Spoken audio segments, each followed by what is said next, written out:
నమస్కారం NS news కి స్వాగతం. నా పేరు సంధ్య. ముందుగా వార్తల్లోని ముఖ్యాంశాలు. మాజీ ఏఎంసీ చైర్మన్ అల్వాల్ రమేష్ రెడ్డిపై టీడీపీ అధిష్టానం చర్యలు తీసుకోకపోతే 48 గంటల్లో రాజీనామా చేస్తా.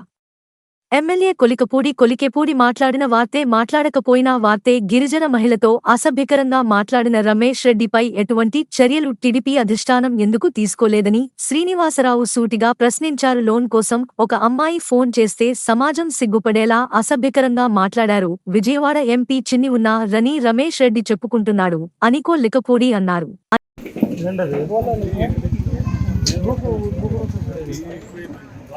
నేను తిరుపతి నియోజకవర్గం వచ్చిన తర్వాత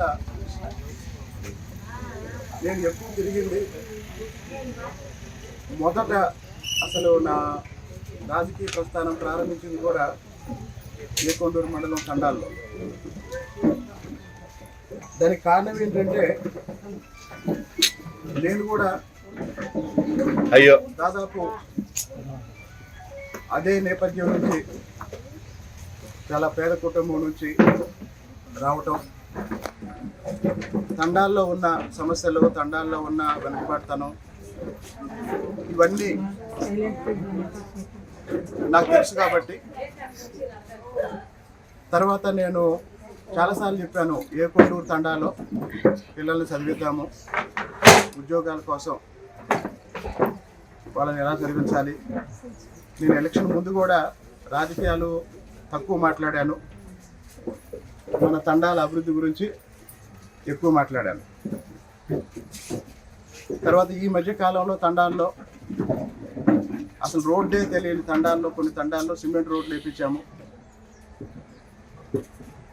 రకరకాలుగా ఇప్పుడు తండాల్లో ఉన్న చాలామంది తిరువూరులో నేను పెట్టిన డిఎస్సి కోచింగ్ సెంటర్లో ఫ్రీగా డిఎస్సి కోచింగ్ కూడా వస్తున్నారు. అయితే దురదృష్టం ఏంటంటే, ఒక పక్కన మన సమస్యలతో మనం పోరాడుతున్నాం, ఇంకా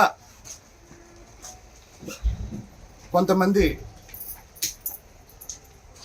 గిరిజనుల్ని, ముఖ్యంగా గిరిజన మహిళల్ని ఇష్టం వచ్చినట్టు మాట్లాడటం ఇంత జరుగుతుంది. సరే, ఇప్పుడు మన వాళ్ళు చెప్పిన దాన్ని బట్టి ఏకొండూరు మండలంలో తెలుగుదేశం పార్టీ నాయకుల్లో ఒకడైనటువంటి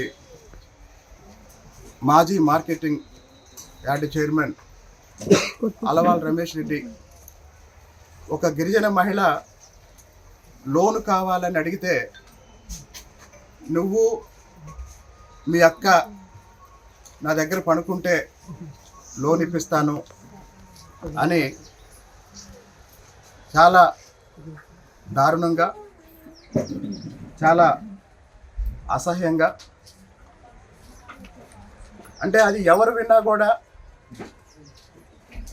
వాడిని చెప్పు తీసుకొని కొట్టి బుద్ధి చెప్పే విధంగా మాట్లాడాడు.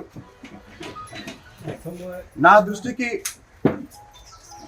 ఆ దారుణం నా దృష్టికి రాగానే నేను అప్పుడు అసెంబ్లీ సమావేశాల్లో 10 రోజుల క్రితం తెలుగుదేశం పార్టీ రాష్ట్ర అధ్యక్షులు పల్లా శ్రీనివాస్ గారికి చెప్పాను. మన పార్టీ జిల్లా అధ్యక్షులు నెట్టెం రఘురామ్ గారి దృష్టికి తీసుకెళ్లాను. అలాగనే మన నాయకుడు, మన ఎంపీ కేసీఆర్ చిన్ని గారి దృష్టికి తీసుకెళ్లాను. పెద్దలందరి దృష్టికి తీసుకెళ్లాను. అలాగనే గౌరవ ముఖ్యమంత్రి చంద్రబాబు నాయుడు గారితో కలిసి పనిచేసే ప్రోగ్రామ్స్ కమిటీ సభ్యుల దృష్టికి కూడా తీసుకెళ్లాను. వాళ్ళు కూడా చాలా దారుణమైన మాటలని చెప్పారు. అయితే ఇప్పటి వరకు మన వాళ్ళు చాలామంది రోజు ఏంటి మా పరిస్థితి ఏంటి అంటే, రేపు ఏ ప్రభుత్వ పథకం కావాలన్నా ఇదేనా పరిస్థితి అని నాకు చెప్పినప్పుడు, మామూలుగా నేను కాలేజీ రోజుల నుంచి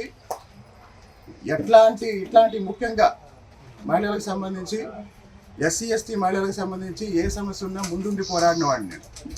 ఇందాక చెప్పాను కదా, ఆ ఆడియో నా దృష్టికి వచ్చినప్పుడు రమేష్ రెడ్డి అనేవాడిని నిలువున పాత్ర వేసినా కూడా తప్పు కాదనిపించింది నాకు.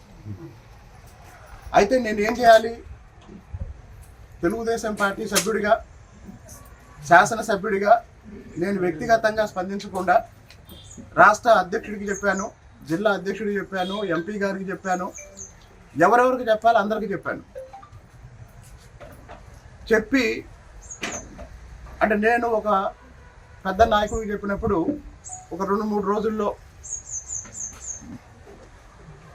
దీని మీద ఒక యాక్షన్ ఉంటుంది అని చెప్పినప్పుడు అప్పటి నుంచి వెయిట్ చేశాం.